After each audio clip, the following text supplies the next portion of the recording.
Cody's just been making fun of me for having a spa inside my house. It is a unique room here in It Boulder. is. My house is very log cabiny, and I do live in the mountains, so it makes sense. Yeah. Yeah, it definitely, you step right out your door and you're in a forest, basically. Yeah. Cody was here last week. We just taught a retreat together in Boulder. We had maybe like about 40 students. It's a beautiful group where we did energy work for the weekend. Friday night, we opened it up to the public. We had a wonderful showing, and everyone who showed up got an energy reading, or two actually, which was pretty Yeah, cool. it That was was a very fun cool. experience. Yeah. Um, and then we took all the teachers from the Energy Matters Academy. We went up to the mountains for a few nights, and we all got sick.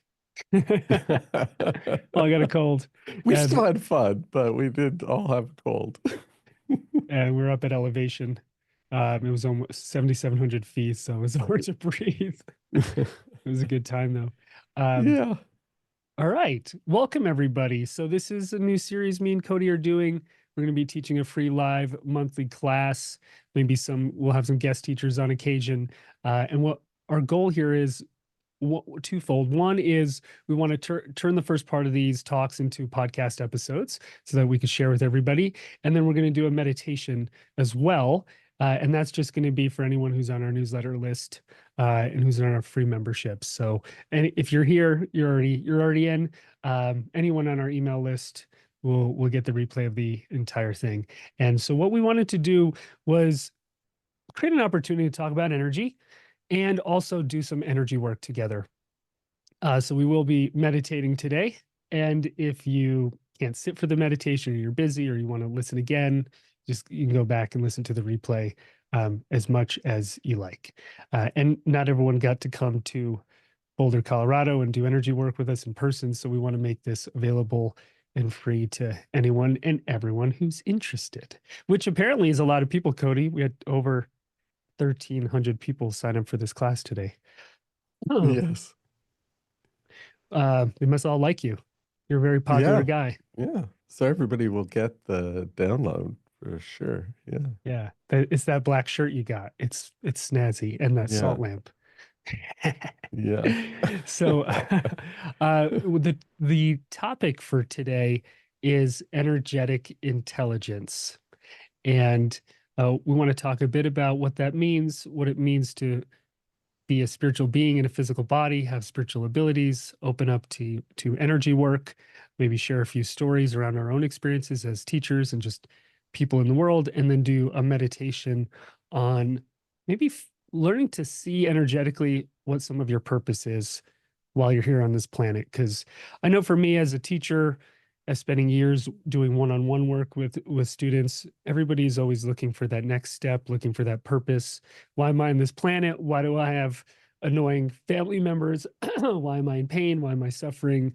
What's the next part of my journey here that I want to create? And when we do energy work like this, our goal is to learn how to find and see those answers for ourselves through meditation, not just intellectualizing or asking somebody else to give us those answers, but really learning the energy tools to be able to close our physical eyes and start to find and see our own answers. And so that's what me and Cody want to talk about today and then guide you in a meditation through. So I'm pretty excited to get going and to be part of this series. So me and Cody have been teaching together for about 10 years, I would say. Had the Energy Matters Academy going for at least eight. Yeah. It's at least 8. Yeah. Yeah. We have a I think beautiful we group of met, teachers too, gosh, it's alongside been of over us. 15 years since we met and started working together in various ways. But in terms of opening the Energy Matters Academy, it's been about 9 years. Yeah. Yeah, we really wanted to create a place where people could come and learn energy tools, learn how to find their own answers, and have a good time and laugh at Cody while we do it. Yeah. You know, And laugh at David every once in a while. anytime you want. Cody, I was thinking of this story this morning.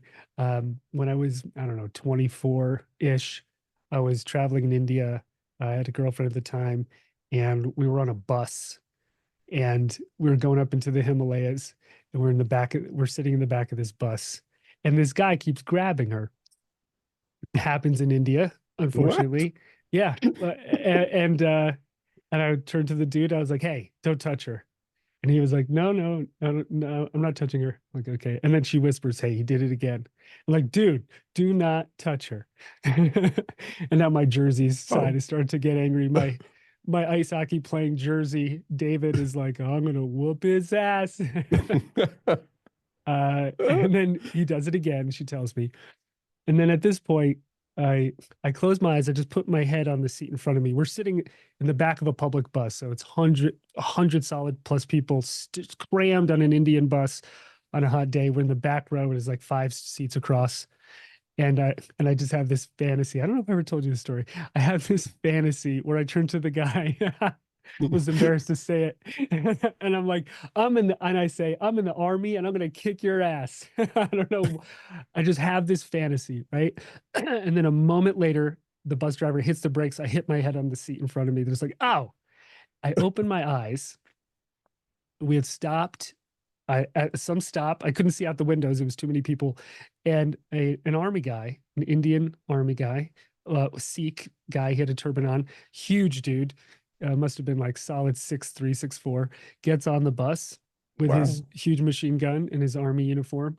He walks straight to the back of the bus without saying a word to anyone or stopping. He picks up the guy who had been grabbing her, just physically picks him up, shakes him down, looks through all this stuff, never throws him back in his seat, never says a word, turns around, walks off the bus. The bus keeps driving. And I look at her and I was like, "You don't even know what just happened." And he never bothered us again. And it was just like one of those moments where I was like, "Did I manifest that? Was that coming? What the hell just happened right there?" Obviously it manifested as me go saying something to him, like in my mind's eye, like I'm in the army. But the reality was, it was like this picture of like some army guy getting this dude to, contain himself and keep his hands to himself. And it was like I saw that vision in my mind. I interpreted it in my own way, and then within seconds, literally 30 seconds of me having the vision, it happened. And then the rest of the bus drive, the guy never touched her again. And I so, love that. I've never heard that story. yeah, That's wouldn't such that a be? great thing, though, because so often we get a vision and then we think we have to do something versus just kind of align with what the energy that's going to happen that's going to take care of it. And you ultimately didn't have to do anything. You Yeah, didn't have to hit the guy. not that I would have anyway, but No, but at the time I didn't really have energy tools. I was just starting to learn, and looking back now, I could see more clearly what happened. But back then, I just had this kind of raw intuition that didn't have any refinement. And so a lot yeah, of people, when they find out we teach this stuff, I know this happens to you too, they'll come up to you and they'll tell you about a dream they had that came true, or an intuition that they had that came true. But rarely does someone come up and say, "Hey, I have energy tools and structure, and I know how to use my intuition in a very practical way every single day to make decisions, to see energy, to take action." Usually it's, "Oh, you teach this stuff? Well, one time this crazy thing happened to me on a bus in India," right. or whatever. Um, and most people don't realize that you can actually learn how to manage these abilities and create structure around them, make them replicable, and use them in a very practical, consistent way. And I think that's where maybe we come in as teachers, and what the Hmm. academy is for, and what we like to teach. And so it doesn't have to be once every 5 or 10 years you have this explosive intuitive experience that's just like jaw dropping, but then afterwards you don't really know what to do with it. Um, I Yeah. remember, Usually yeah, yeah, it's usually it's very random and it's sometimes there's not a broader context to put it in, so it doesn't make sense until after the fact. And it's not something that you can make happen. It's just something that is happening, in the midst of a broader world that seems random at times and uncertain. But when you can learn how to connect with your energy and be guided by it, suddenly everything shifts. It directs your path or your focus of your energy. things do seem a little less random and a little less out of control. Yeah. Yeah, absolutely. Um, and then we get to decision making. I had a student once come to me and say, when I met my ex-husband at the time, I had this just pang of intuition in my gut, like, this is the wrong guy, don't do it. And I didn't listen. 2 kids later, divorce, complete chaos, mess, pain, suffering. I finally listened to my intuition. And so sometimes it's there in the beginning, but we don't know how to listen to it. We don't know, like, is this real? Is this just me being afraid? Is this somebody else's idea of what I should or shouldn't do? And then we learn the hard way, which is we don't listen, and then we have to go through a whole sequence of events that are really painful and spin us out sometimes for years until we go, okay, I have to learn how to listen. And that's a Yeah. big part of it as well. That that's a big step going from hearing the intuition to acting on it or listening to the intuition. And just because you have this kind of energetic intelligence that comes through and you have the intuition of what you need to do, it doesn't mean that's the easiest step. The intuition is not necessarily moving you along the path of least resistance. So for in that story for that woman, perhaps the path of least resistance was actually just going through with getting married, but her intuition told her a different path, which was actually maybe harder at the time. So Mm, we have to kind of work with being connected with our intuition or our energetic intelligence in such a way that we start to trust it and start to get validation that it's real so that we can act on it and follow it more frequently. But it tends to not lead us astray. Yeah. learning to listen. Usually we have to get beat up over upside the head A many, few many, times. many times. Okay, many times. Yeah, I was If you're working with slow like someone me. yesterday. There's this kind of energetic or this picture we might get about what we should be doing and what our purpose is. And I was working with someone yesterday who his purpose really is to teach ultimately, and he's in this kind of notion that he's should be teaching, but every time he moves towards teaching, he has a healing crisis and things fall apart in his life.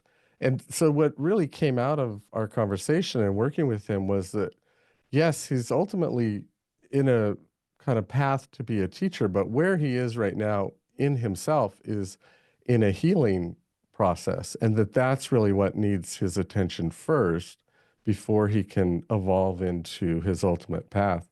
So I think you were mentioning earlier, David, kind of about all the different questions we might have and answers, kind of why am I here? Why am I, why is this happening? Why are these people in my life? What's my purpose? There's also a question that we need to answer, which is kind of where am I right now in my process, in my path? How do I honor what I need right now?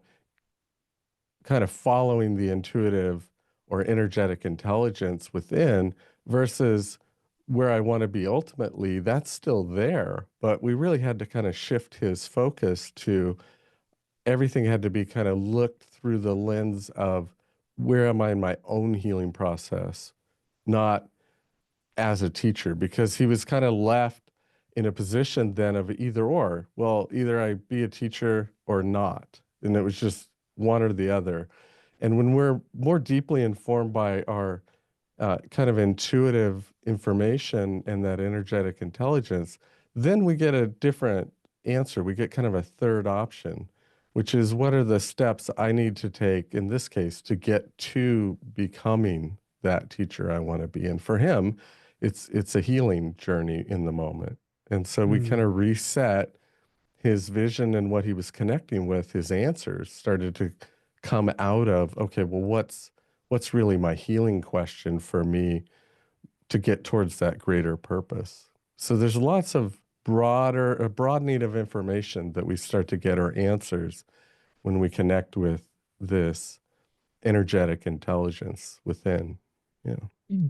during the Boulder retreat when we had our Friday night open house, I shared this story, and not everyone got to physically be there, so I'll share it again. But I was working with one of our other teachers in the academy, Marjorie, who's an amazing teacher, and this was many years ago, and she was living in Venezuela. And we were doing some work together, and I said, "Man, that country looks like it's going to collapse, and I think you should move." And I see thousands of students. I see so many people waiting to learn from you. If you could just get out from underneath that energy. And within days, maybe weeks, could have been just days, she picked up her husband and her son and a daughter, and they moved to the US. Luckily, they were able to. Her husband's American. And not long after they got to the US, she taught a class online and had over 13,000 students show up to her class. And it was like, at that moment, it was so clear to me, just working with her. You have all of this potential. There's just this shift of energy. It looks like your body doesn't feel safe where it is, and moving is going to open up a whole new door to your teaching world. And but fortunately, she listened to me, Cody. No, she listened Yes. to herself and made that shift. And to this day, has been teaching so many thousands of students and doing an incredible job. Um, Sometimes all we need is that, like, hello from somebody else. Like, hey, I see you on the brink of a shift. Maybe, yeah, like you were saying with the guy who wants to be a teacher, maybe your next step isn't being a teacher, it might be healing yourself. Eventually, it might be being a teacher, but a good Hmm. energy worker or a healer or guide is always helping you shift your energy into that next step. Maybe not always into the ultimate vision or goal, but it's that next step that's important. And I've always found a difference between people who are willing to grind it out and always go for the next step, and those who are just kind of pie in the sky, wanting their big vision and aren't willing to do anything till they get it.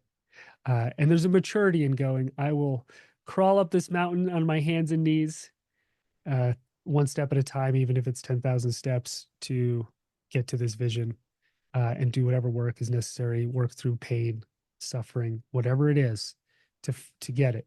And then there's people who are like, they just want it. I want it now. I don't want to do the work. I don't want to sit still, whatever it is. And then they spin. Sometimes they kind Yeah. of spin for a long time. Or we end up in a place of waiting. So if you're not seeing that next step, if you just see that big uh, purpose that you want to have arrive, then what can you do but just wait? And really being connected with this dynamic intuition that gives you answers and working with just the next step ultimately gets you to that goal. But it really is always down to what's the next step? Where am I and what do I need to work on?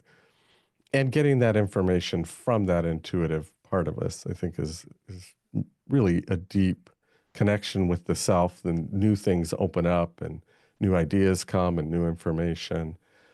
Where if we're just kind of analyzing it, it tends to loop around just in the same old thing over and over. Sometimes for years. Yeah, Yeah. absolutely. Or I just need to change everyone around me and then I'll get it. I had a, I had a friend once. That could take years. That could take some years. I had a friend once who, um, she had a boyfriend, and one day she said, David, I need you to take him, get him a healing, get his ex-wife's energy out of his space, and so he can create with me. And I was like, oh, this is going to be a disaster.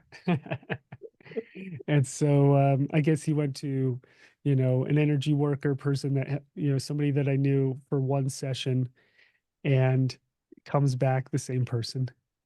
And and, he had been married for 30 years. He was pretty stuck. He wasn't shifting in 1 hour.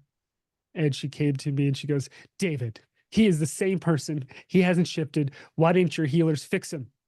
I was like, well, it usually takes more than 1 hour, more than one session in any area of life to heal yourself and start to shift your energy. And if he's been in one energy for 30 years, there's no miracle that's going to pull him out of that fast. And she was a wealthier person, and she was like, no, now I want it now, David. Fix him right now. And you could probably predict that relationship didn't last more than a couple more months until she just kept pushing on him to shift and he couldn't. And then she just threw the baby out with the bathwater and moved on. But I remember going, where did she get this concept that some energy healer is just going to fix her partner and then he's going to be fine in a couple hours and then she's going to get everything she wants? And what I realized was, oh, that was her approach to everything in life. I'm just going to pay for what I want. I want to get it right now. I don't actually want to do the work that it's going to take. And so a lot of the work was in her court, not just in his court. And it was just her going, just change the person around me, then I'll be happy and get what I want. And I was only probably like 25 at the time and a little new to this. And I was like, what is happening? This is wild. She wants just to fix this dude so she could be happy in like 10 minutes. And I just remember going, there's something wrong here. I don't know what it is yet. I'm still growing up, but something here ain't right.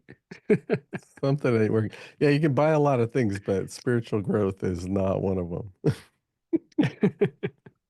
That'd be nice, wouldn't it? Changing the person, not one of them. Yeah. When I was living in India, I went to an ashram, and I remember it was like the brother of the guru of this ashram was selling this thing he called enlightenment in 2 weeks. Awesome. Yeah, so you got two. You just pay a bunch of money, and in 2 weeks, you got it. You're And enlightened. I've seen other teachers do that too, like enlightenment weekend. By the end of the weekend, you're gonna get it. And there's like a almost like an intensity that comes with that. You're gonna push through. And really, with any good energy work, it takes years. It takes thousands of hours. It takes lots and lots of meditating and practice and guidance and doing it in a safe, consistent way. And I've never actually seen a shortcut ever, ever work. Yes, you can No, get you a can't really hello, hack but spirituality. Yeah. that'd be good. Should we sell third eye patches? Just pop them right here, Right. just like a Yeah. nicotine pack for your third eye. Just for your third eye enlightenment, just a little patch that releases something. Yeah. Just reminds you you have a third eye. It just Uh, yeah.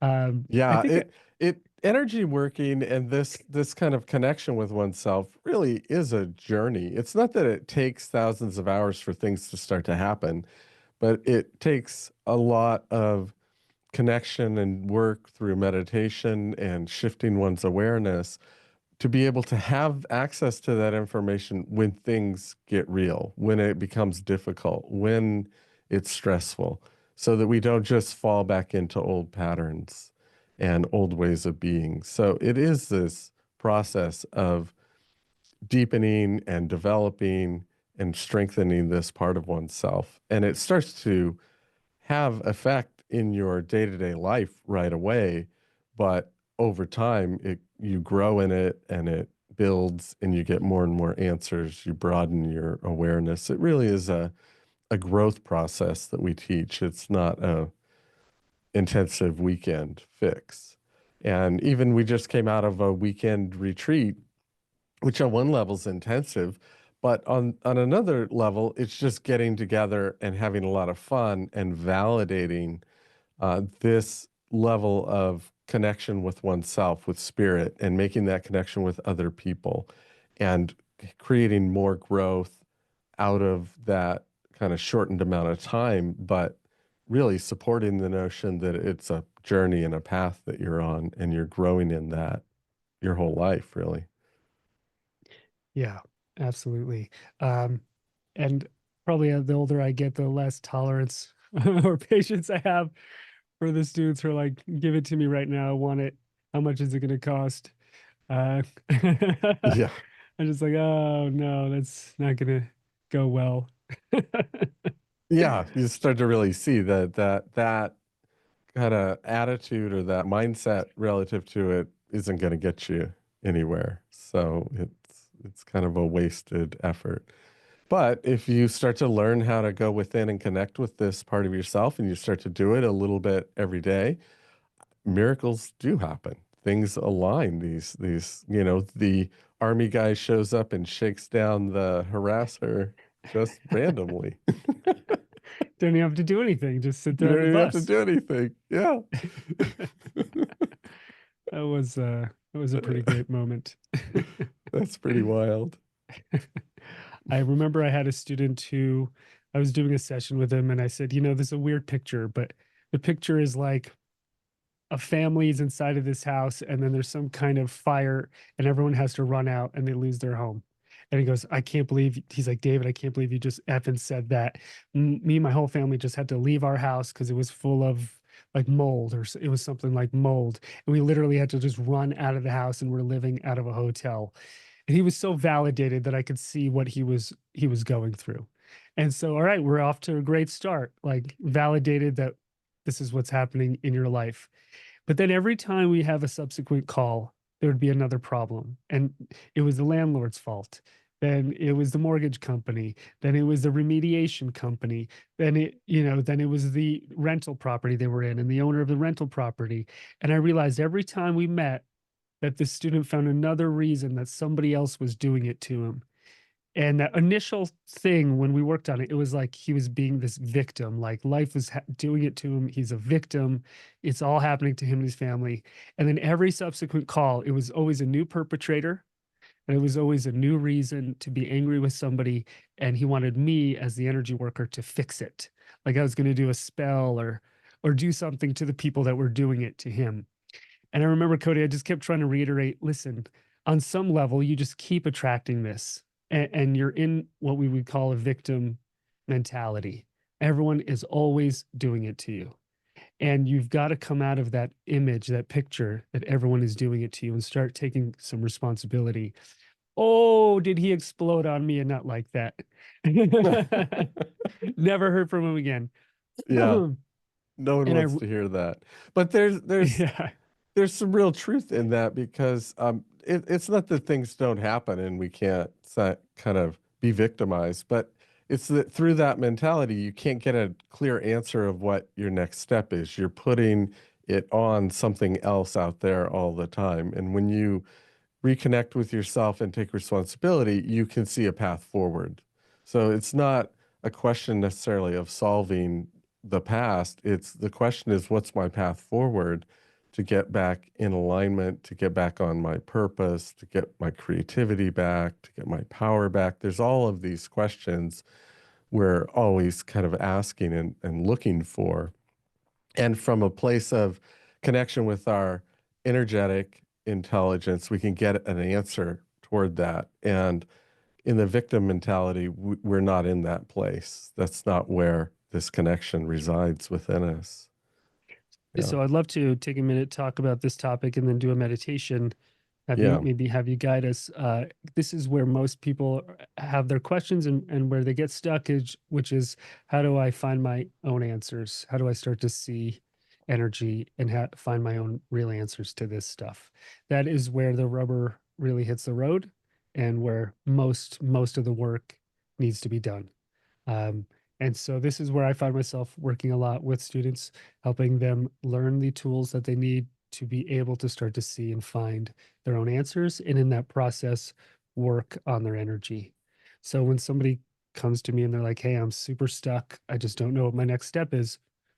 The first step is always to sit and meditate on the stuckness. And that's what you look at. So students will always say, I can't see. I can't see anything, David. I can't see. Oh, I'm stuck. Okay, what does stuckness look like when you close your eyes? Well, I can't see. Well, what would it look like? It's gray. All right. You're already seeing it's gray. How's it shaped? Like a cloud. Where is it? Sitting on the front of my head. That's a lot of information. So whenever when someone says they can't see, what they're really saying is they can't see what they want to see right now, which is the shiny object, their ultimate answer that they're going for. Is this my soulmate? Is this my perfect career? Should I move to wherever, Scandinavia, right? It's like yes, you can't see that, but can you see the anxiety that is building up around your question? What does the anxiety look like? Well, it looks like a field of weird gobbly gop that's purple. All right. Now you see anxiety. That's how you actually start to see energy. So for most people, the energy when you're learning to see is pain, some shape or form of resistance and or pain. That is the first thing we see. I can't see anything. I keep going unconscious. Okay, what does the unconscious look like? It's like a black cloud of heaviness. That's progress. And people don't realize that is progress. That's where the work begins. So, for example, and if anyone wants to write a question that you have a hard time getting an answer to in the chat, if you're here live, I'll use it as an example. Something that you just can't seem to find an answer about, just type it in the chat. Could be me and Cody could workshop it with you, and Cody will give you your answer. So I can't see is always the first thing. I cannot see. Well, what does it look like? What's that resistance you're in? I'm in so much when I don't have my answer, I get angry. Okay. So what does that anger look like? That's how we always start. So no matter what your question is, and you're like, no, David, I'm truly the person that can't see. Everyone else is faking it. Okay, maybe you've given up. Yes, I have given up. Well, what does the energy of giving up look like? What color is it? What's the temperature of it? What's the density? What's the shape? Is it on your shoulders, on your head? Is it stuck up your ass? What is the energy of I have given up? Read it to me. There's no energy in my all my years of experience. There's no energy that is infinitely dense and impossible to move. I've never met a single person that was incapable of truly becoming aware of energy and moving some energy.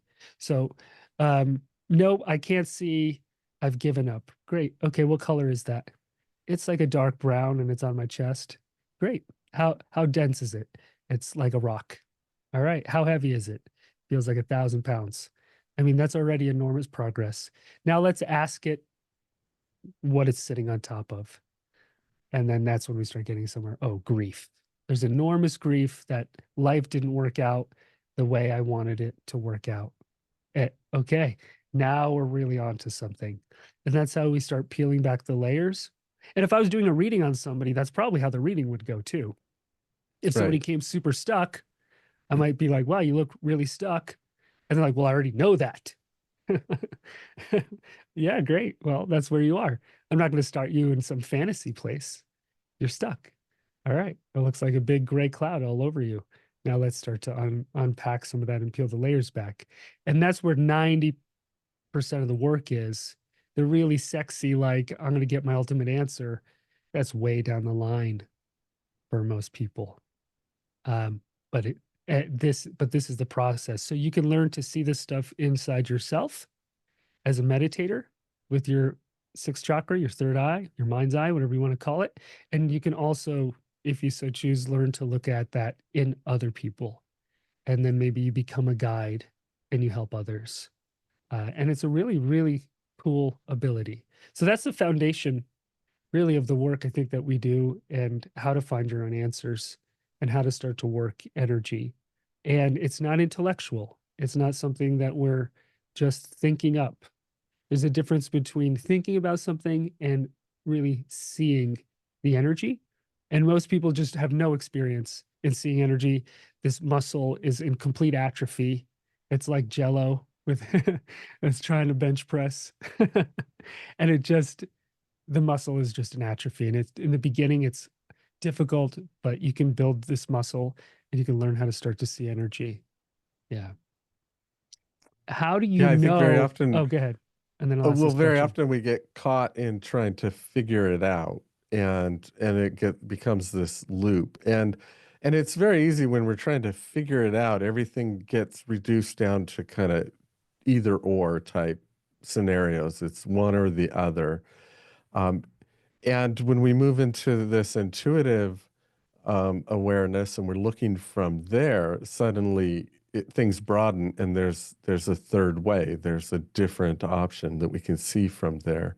So moving into energy awareness, and I think partly what I hear you saying, David, is in this notion that I can't see, there's kind of this picture that um, doesn't really open up to the idea that everything is energy. You look at everything, even stuckness is an energy.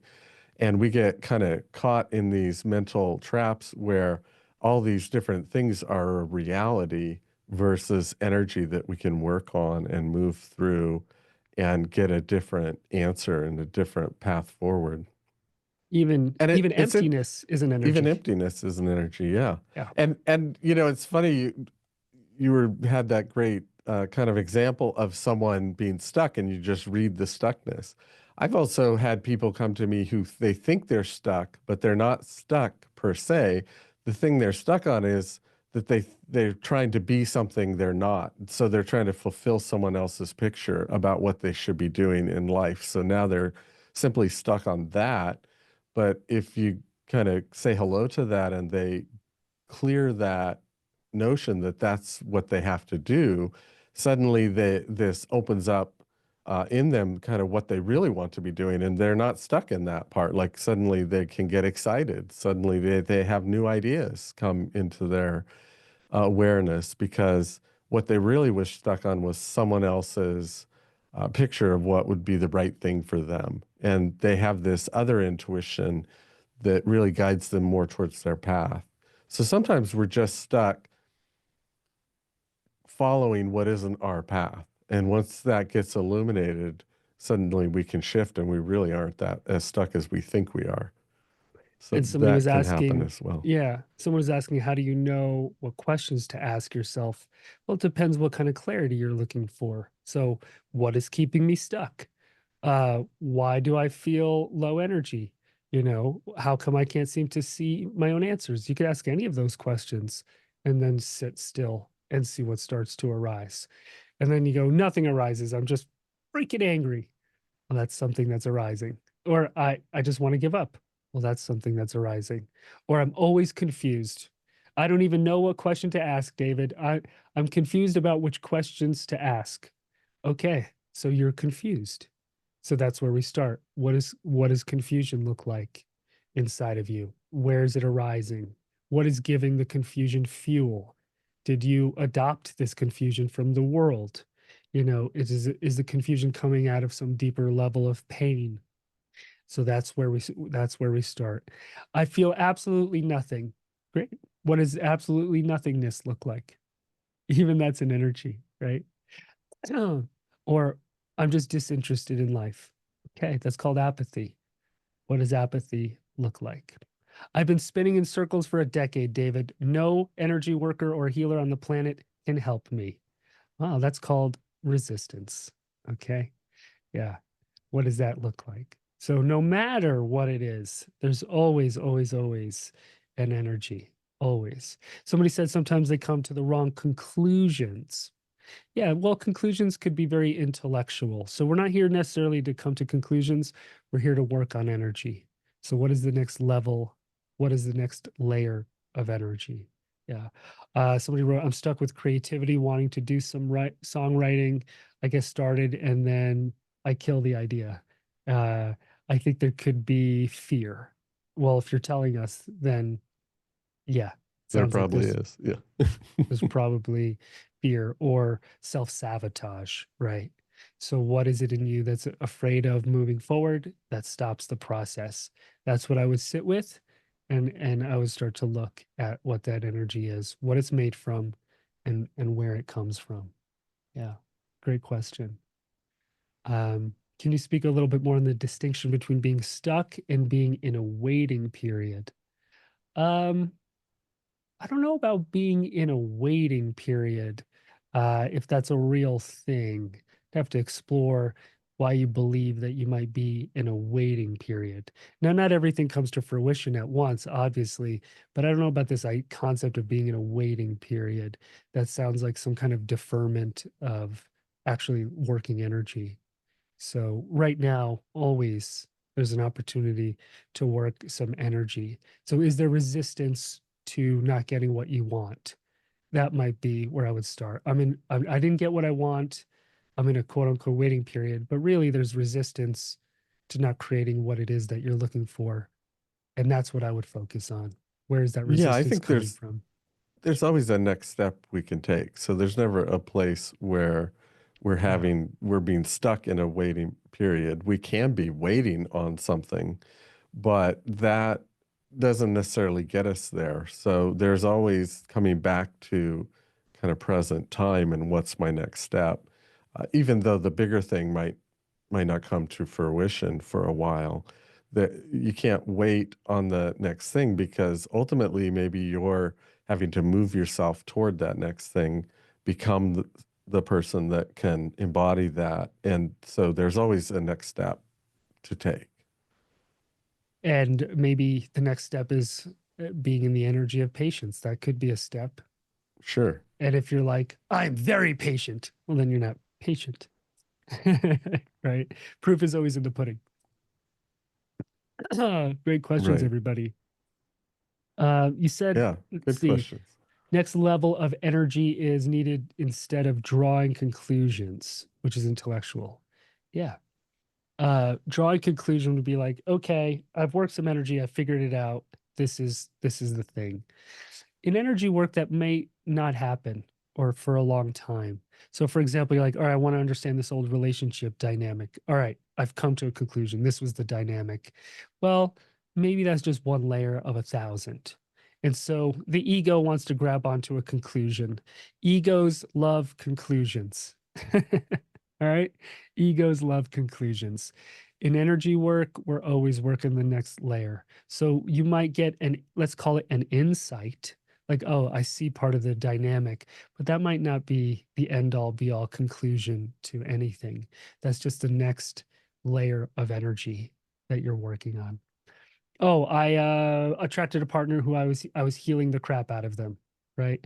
I found someone in pain that I could fix, and I lost myself in that. All right, is that the ultimate conclusion? No, that's an insight. Now we're working on the energy of why I created that in the first place, right? Working through some of those beliefs and patterns, maybe lack of self-worth. And then there's probably another piece and another piece and another piece.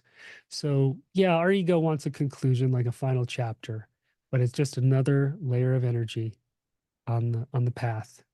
Um, Yeah. so that, Yeah. yeah. Very often, our like what's between us and our next step to that broader insight or vision or that next one is letting go of that conclusion that we made earlier that this is the way things are and really looking and seeing, well, what do I see now? What's the insight now to move forward and let go of this?